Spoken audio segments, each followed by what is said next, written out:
I have decided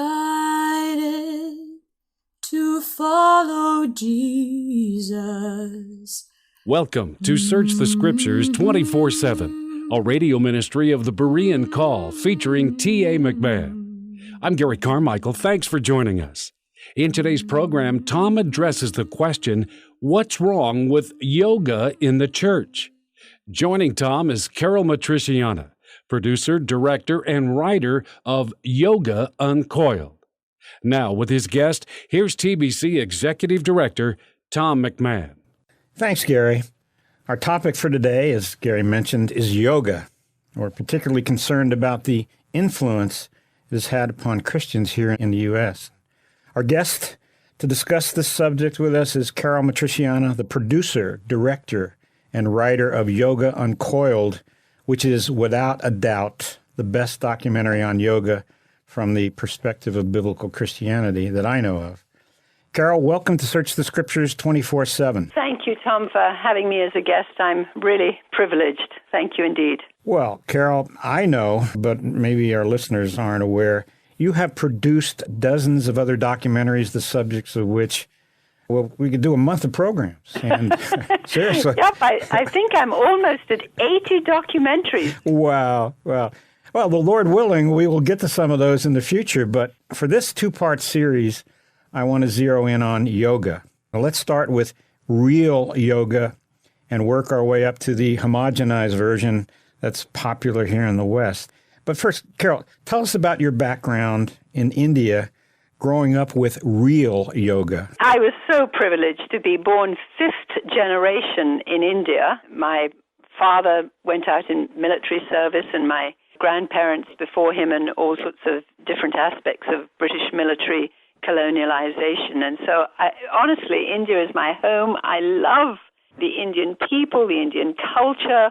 I just love everything about it. But without a doubt, the very fundamental essence of Hinduism, which is the religion of India, is yoga. I mean, there's no yoga without Hinduism, and there's basically no Hinduism without yoga. And a true yogi, one who practices yoga, will tell you that it's intrinsically entwined in the spiritual life of India.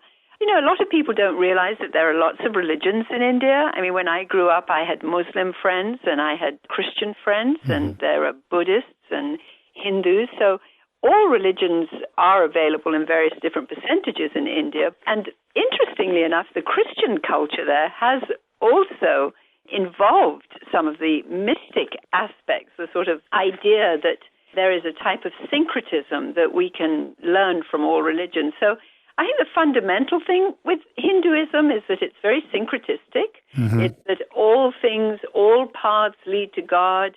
We are all deity. I mean, in Hinduism, there are over 330 million gods.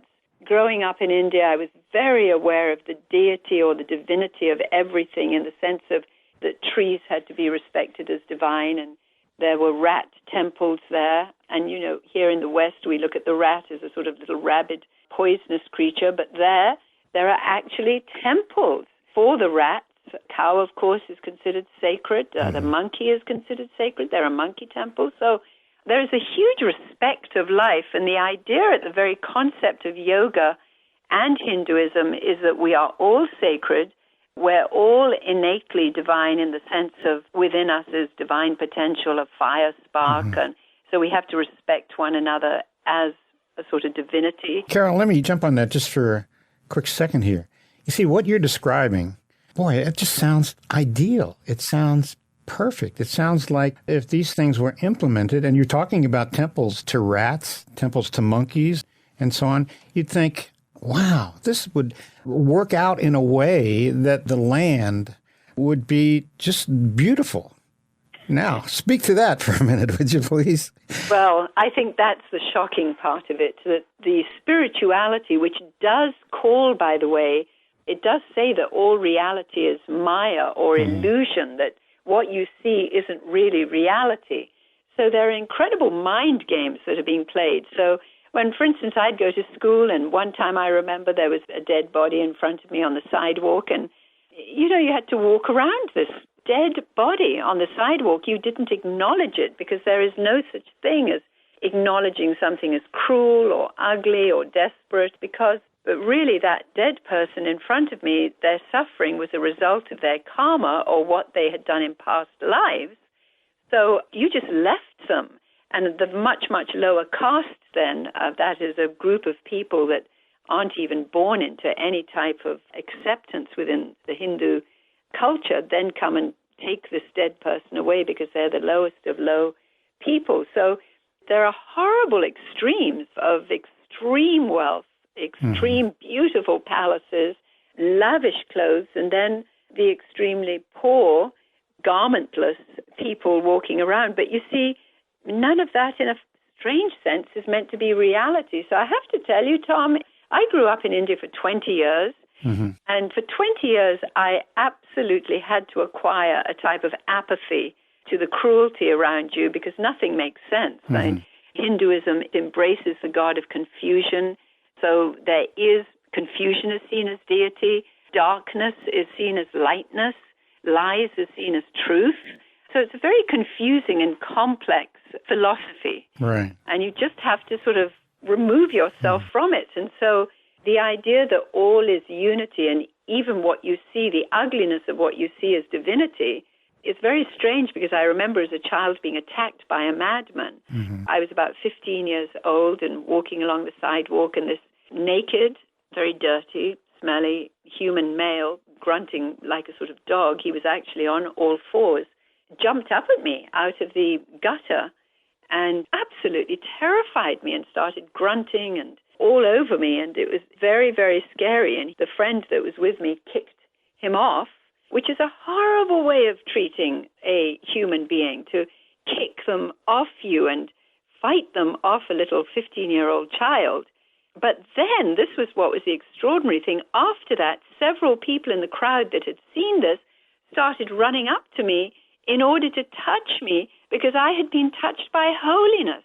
Yeah. So I was double terrified now with people coming up and sort of touching me as a holy object because I had been, although I hadn't been raped, but I had been abused and assaulted by this horrible creature. But this madness, insanity, is next to godliness. Right. Caryl, I just want to add one more thing to that. And you could explain some of this to our listeners. I remember some footage that you guys shot over in India at Kumbh Mela, seeing these so-called holy men, really insane in terms of their actions. They're following elephants and they're picking up the elephant dung and eating and wiping it across their body.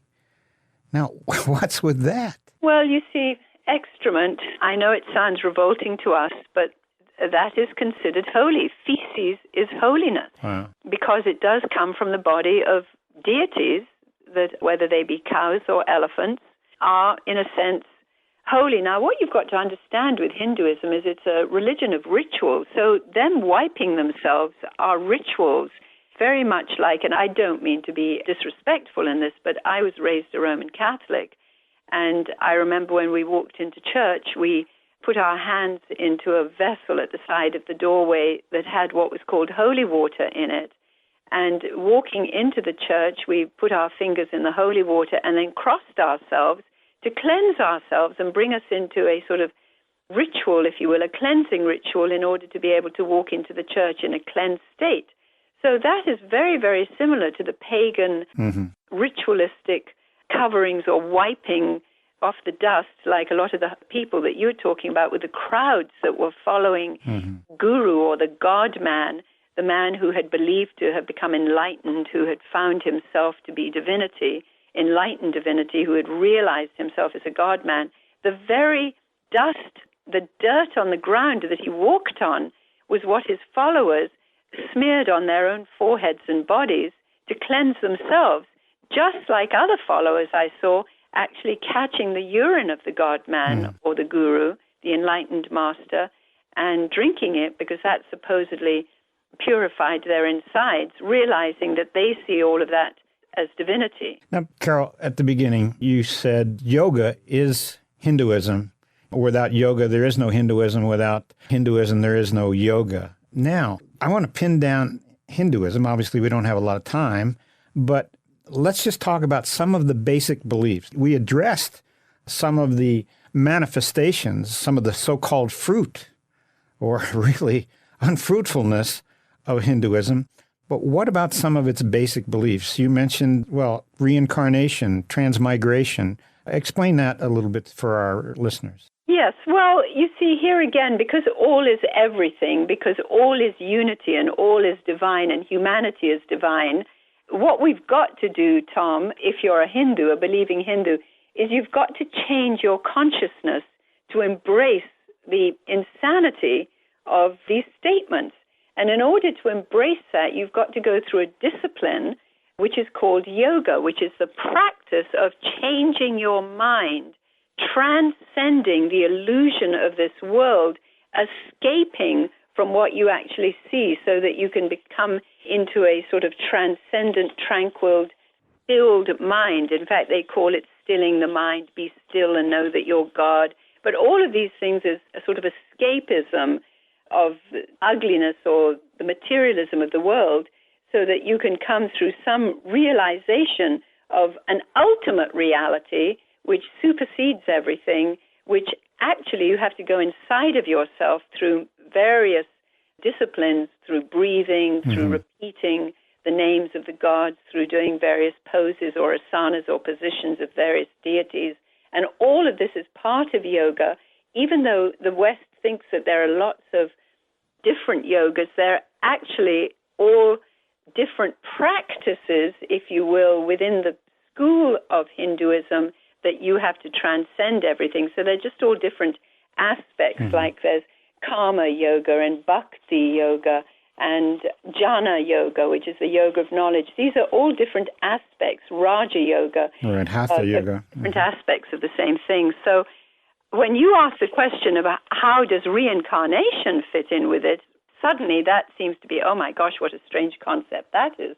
Well, not if you realize that life and death and life and death and life and death is all part of this unity, if you will. And in order to escape death, you have to practice yoga. And it's deeply ingrained in the teachings of yoga. And Lord Krishna says this is what you have to do in order to escape death. You have to be involved in yoga. In fact, he says that anybody who loving, this is Lord God Krishna, and this is in Bhakti Yoga, that he says that you have to contemplate in me with supreme faith. And I, after attaining me, the great souls do not incur rebirth in this miserable transitory world because they have attained the highest perfection. So those who have entered into me through yoga, through uniting, through yoking, I am soon the deliverer from the ocean of death and transmigration.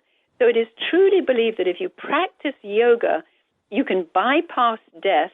It's actually an exercise to prepare yourself for death, which you go beyond, and you thus shall dwell with me, says Krishna, hereafter. He who serves me through yoga, fixes his mind on me, etc., etc., will experience true liberation. So it's a sort of surrender to this will of confusion that shall liberate you. They call it from all your sins, but they don't believe in the concept of sin because sin is actually the ignorance of you not realizing that you're divine. So once you tune into this yoga, which in Hinduism means to yoke, to become one with this consciousness, then the heart within you and the heart within the ultimate goal of life becomes one. And there you are with the still mind. Caryl, to put it in, to spell it out in simple terms without oversimplifying, yoga's their best shot to not have to go through what's called the wheel of samsara, the wheel of sorrows, this constant reincarnation or transmigration where you've got to reach perfection. So yoga would be similar to in Islam, the way to get to paradise, the best way, according to them, is through jihad, through dying a martyr's death. And supposedly Allah will open the gate for you through that. But back to Hinduism. So you've got a process here. I need to perfect myself here in order to reach moksha, or that peace, or to have a union with God, to really be drawn into God, because really God is in everything. But if we don't realize this, you pointed that out earlier, if self-realization doesn't take place, I've got to keep doing it over and over and over again. And what gets in my way? It was something called, well, what's the term? Well, it's self. You have to die to self. You have to die to ego. That's basically what the guru or the yogi will tell you, or that Lord Krishna says in the Bhagavad Gita, which, by the way, spells all this out. When people say that you can do yoga without any spiritual connection, within Hinduism, Krishna, who is the originator of jnana yoga, or the yoga of knowledge, argues that you have to let self pass through this body and recognize that nothing that you see out there in the material world really exists. It's really an illusion. So, I remember when I was involved in yoga, before it was even called the New Age, Tom, because subsequently after that, as these things all morph into other things, it sort of started becoming the New Age, and now it's become come into Christianity and merged and become a type of new Christian exercise. But the idea of this spiritual exercise, it was so confusing because you had to keep on trying to die to ego and self, and yet you were consumed by self, the very fact that you had to go into yourself, imagining, kind of going through self-hypnosis and igniting or lighting up this coiled cobra, this Kundalini, as it's known in Hinduism, this power that lays within you that can awaken psychic energies so that you can come up into this enlightened state. Well, Caryl, it's incredibly not only confusing, it's contradictory. You see, if you're dying to self, what's the goal of dying to self? It's self-deification. It's to become God. You're moving to ultimate self. Self-realization is that you're God. So there's the contradiction. And Caryl, the aspect of karma, that if I do something on this earth and this plane and I step on an ant, well, doesn't karma teach that now I have to come back as an ant in which somebody is going to step on me? It's a reiteration of sin. They wouldn't call it sin, as you mentioned, but it's just, there's no way out of it. Well, the cruelty of it, Tom, is that you don't even know what you've done wrong. So Right. It wasn't until I became a Christian and had a personal relationship with a personal God that moved me out of this relationship I had with a consciousness. Now, remember, within Hinduism, even though they call it God, it's really not God. It's an impersonal consciousness because it's a force that is everywhere. It's a life force that is in the trees, in the birds, in the cow, in the monkey, and me. So what knits us all together is this breath, or this life force that it's called, which is an impersonal cosmic energy. Well, then I'm suddenly accused, if I do walk on an ant, which was your illustration, how do I even know that I've done that? And I'm trying to blend and not be a person, but now I've got to take a personal atonement for something that I personally did on walking on an ant. So it becomes extremely confusing, and it also makes a very cruel mockery of the character of God, because it's a God that really doesn't care for the individual. Right. In Hinduism, it's a cruelty, because all these spirit beings, which is ultimately what these 330 million gods are all about, spirits out there. Yeah. Spirits are very cruel and play mind games with you all the time. We've got about 4 minutes left in this segment, but Caryl, I remember you telling my kids that yoga is not for health, but for dying. I've got my kids sitting at the table. They're all in their early 20s, and you told them about your life in India. And I remember you saying that yoga was only practiced by elderly people, and that blew them away. Now explain the dying aspect of yoga for our listeners. Well, there again, within Hinduism, it's perfectly understood that young children are there, that's their cycle. We've got parents that then take responsibility for their children, and then they're working, providing for their families. And then the next stage of life is the grandparents that are looking after life in general. There's 3 stages before the 4th stage, where the elderly person then goes into an ashram, which is a sort of monastery, or it's a place where the guru lives, or the enlightened master. And by the way, almost every family in India, a good Hindu family, will have a guru that they follow in a school of his thinking that they will be connected to. So when the elderly person goes to his ashram, that person has basically decided that now they've got to seriously get into the disciplines of yoga to be able to prepare for this cycle of reincarnation and hopefully be able to stop it and not return as something awful that, a cockroach or a rat, which they don't really want to be. They want to come back as something better, but they would prefer not to come back as anything at all if they can be enlightened, which of course they never have the assurance of. So then you go into the ashram, you learn yoga, and you learn to control all your emotions. You learn how to breathe less, be emotionally involved less, eat less, be motionless with your postures, with your yoga postures, and basically just start winding down under the discipline of a God-man to help you prepare for death. That's the antithesis of yoga here in the West.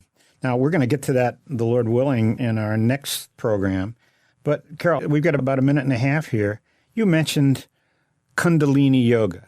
Just give us a brief definition of that. Well, it's believed that within all of us, I think we've got something like 80,000 psychic spots and energies and central networking systems in our psychic chakras. And these are wheels or psychic wheels that go from the bottom of the spine up to what the Hindu would believe is the third eye of wisdom between one's eyebrows in the middle of one's forehead. And then there's a chakra even above that, which is when you attain enlightenment. But the idea is that there is a snake or a cobra, a kundalini, coiled at the bottom of one's spine, asleep and waiting to be woken up through yoga disciplines of your mind going way down to the bottom chakra and waking the snake up so that the snake will come up the spine to ultimately, and the snake is seen as a male, as Shiva, that will ultimately come up to the third eye and have union with the goddess, the feminine idea in the third eye, to eventually bring this cosmic revelation, which becomes very sexual in a yoga called Tantra, Kundalini Yoga, Tantra Yoga. But the idea is fusion with a male and female psychically in the third eye, which brings across this incredible cosmic realization that we are one with the cosmic universe. So it's about waking up this cobra, this kundalini, this serpent power, which is seen as female wisdom, waking this up so that we can become God, So the cobra, you see it in all, growing up in India, I saw the cobra above Shiva, Shakti, there's a cobra coiled around the neck of Krishna. The snake power is the very essence. The gods are sitting on the snake and the cobra is fanned over the head of the gods. And this is what has to be woken up in each of us through yogic exercises. Caryl, we're out of time for this session, but in our next installment, well, first of all, I wanted our listeners to get an understanding from you about Hinduism and about yoga.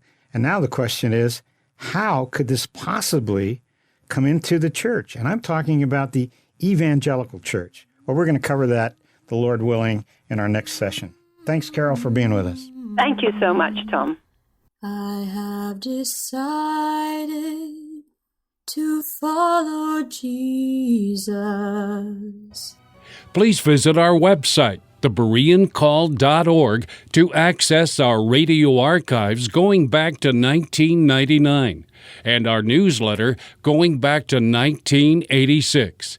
We offer daily updates by email or visit us on Facebook or Twitter. Are you looking for information about a specific topic? Go to thebereancall.org and click on Topics at the top of the page. Our online store is thebereancall.com. We offer a wide variety of books, tracts, CDs, and DVDs. Note that most of our ebooks are free. I'm Gary Carmichael. Thanks for tuning in, and we hope you can join us again next week. Until then, we encourage you to search the Scriptures 24/7. Though none go with me, I still will follow. No turning back, no turning back.